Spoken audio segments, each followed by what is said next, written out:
Now, for more on the fallout from Tony Abbott's decision to award an Australia Day knighthood to Prince Philip, I'm pleased to be joined by Tom Switzer. He's the host of Radio National's Between the Lines, and he joins us now from Brisbane. Tom, nice to talk to you this morning. Good morning.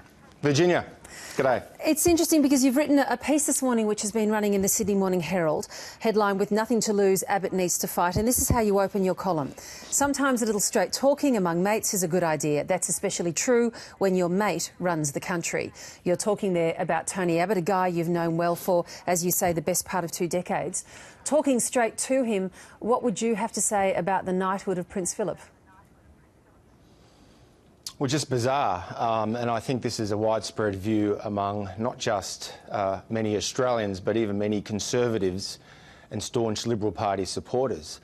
I hope it's not as bad as Julia Gillard's decision to go out with the Women's Weekly to knit a toy for Prince William's child. You may recall that was in the lead up to her demise, and many seasoned observers of Australian politics thought that showed poor judgment. I think this shows poor judgment. One can be a monarchist and still believe that the decision to grant Australia's greatest honours to a British royal is really quite weird.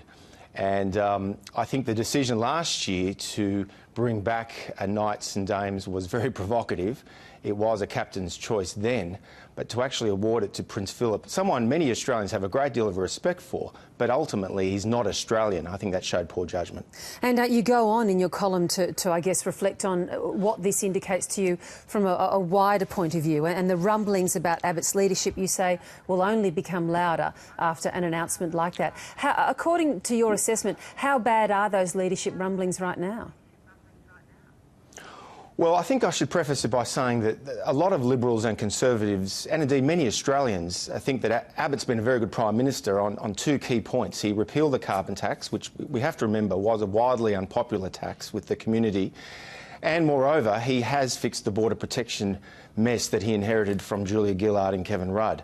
A lot of minority Australians, ethnic Australians, do believe in a tough border protection policy that, among other things, helps boost public confidence in a large-scale immigration policy that is in the national interest. So he's done some good things. But there are rumblings, and they will grow louder after this.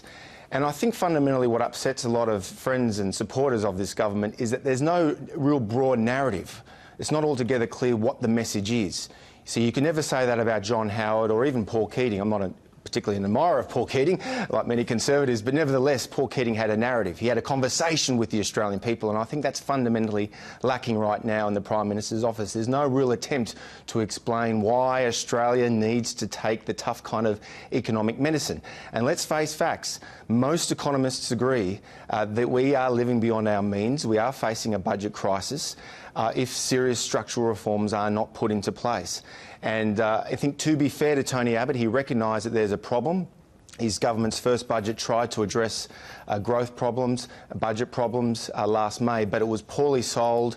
It amounted to a lot of backflips, and there's been really little attempt since to explain effectively what the message is, and Middle Australia's tuning out, and this is a real problem. And if this problem is not fixed, then we will face, the coalition and Conservatives alike will face imminent disaster sometime next year.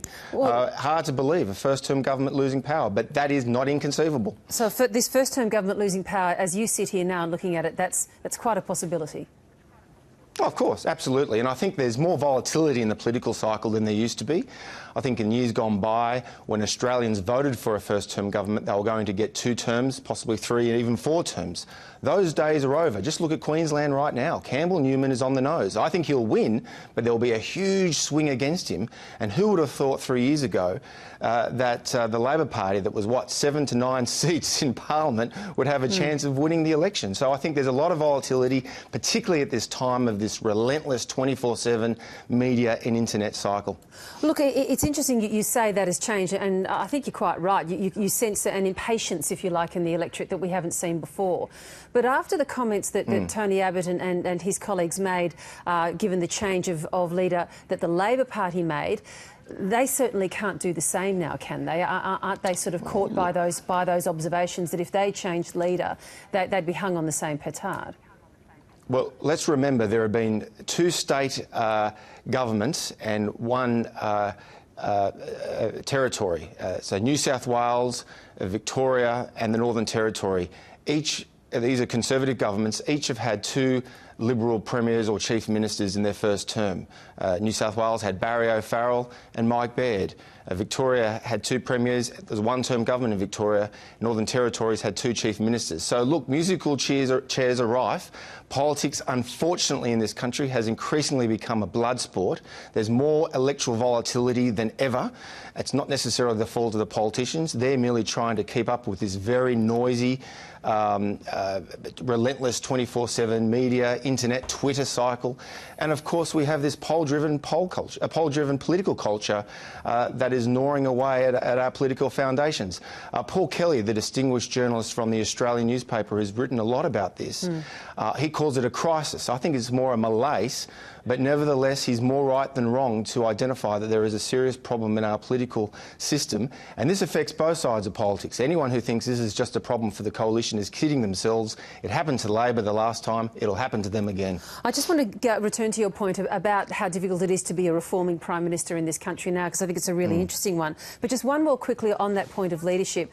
Do you believe, as you sit here now and from what you hear, that there is a chance that anyone might, in the next few months, move against the Prime Minister, move against Tony Abbott? Well, in my column, I make it quite clear that he is the best hope for the coalition. People forget in 2009, I take your point that that's just to jump in. I take your point. That's Yep. your assessment. But is it possible, politically possible, that they might be course. so spooked Look, that they could? It's not inconceivable. Okay. I think it's unlikely, but look, there is so much political volatility, anything could happen. I wouldn't rule anything out in the next 6 to 12 months. And then I want to go to your observation about him, the Prime Minister, not establishing any narrative at the moment. Why do you think that is? Do you think he entered office knowing absolutely what it was that he wanted to do and has lost that along the way, or is the narrative, at least in his mind, unclear? Well, as I say, he's done some very good things that resonate with the public, most notably border protection and the carbon tax. One of the problems, of course, Virginia, is this quirky Senate. These neophytes who really control the balance of power in this hostile Senate makes it very difficult to govern. It goes back to a term that Paul Keating raised when he was Prime Minister, unrepresentative swill. Oh, no, we don't like hearing that phrase. Well, it's not Tony Abbott's fault, but he has to deal with it. But the thing is, you can still deal with a hostile Senate. John Howard had all sorts of problems with Brian Harradine, Mal Colston, particularly in the first term of the Howard government from 96 to 98. Yeah, you just need to be a good negotiator. He still managed to legislate some controversial policies. You just need to be a good negotiator. negotiator. You can do it, but it's difficult. Yeah. All right. Well, yeah, but doing it with 2 senators is a lot more difficult than doing it with 7 to 9. Very, very true. Look, you talk about how difficult it is to be a reformer. Do you think those days are just gone now? Do Prime Ministers, do they lack the political will to get out there and really argue for the hard reforms, the hard changes on either side of politics? And are those days gone now? I think one of the key points in Virginia is lack of bipartisanship. I think there was what made that period, that golden era of economic reform and political leadership in this country from 1983 to 1996, these are the Hawke and Keating years, was bipartisanship. Bob Hawke and Paul Keating displayed outstanding leadership on the economy, floating the dollar, deregulating the financial markets, cutting import tariffs, a lot of which was unpopular with Middle Australia. But they managed to get this through because they had a strong bipartisan support, most notably from John Howard, Andrew Peacock and John Hewson. I think those days are over. Add to that, there's a volatile, hostile, political, 24/7 media environment. I think it makes it very difficult. Paul Kelly makes the point in his book, Triumph and Demise, that in the old days, Prime Ministers could get into their office several high-profile journalists and map out what the appropriate economic reform agenda should be, and they would write it up and sell it to the public. Well, those days are over. In some respects, that's a good thing because there's less media concentration than there was in the old days. There's more media diversity, there's more voices. It's good for democracy. But it also makes it very difficult for Prime Ministers and Treasurers to get out a coherent, effective message. So to the extent that that is true, I do believe it does hurt the days of reforming Prime Ministers and Treasurers. And just finally and quickly this morning, Tom Switzer, do you believe that the Prime Ministership is slipping out of Tony Abbott's hands at the moment?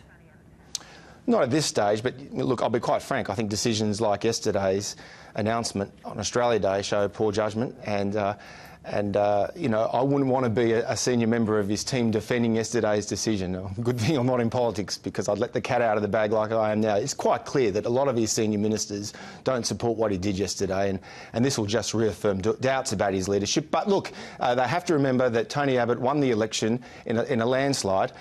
He took the Liberal Party from nowhere in 2009 to government, and he deserves more time. And the point is, though, that there's a lot of political volatility, and it's so unpredictable. Nothing is certain in this business, especially these days. Tom Switzer, really good to talk to you. Thank you.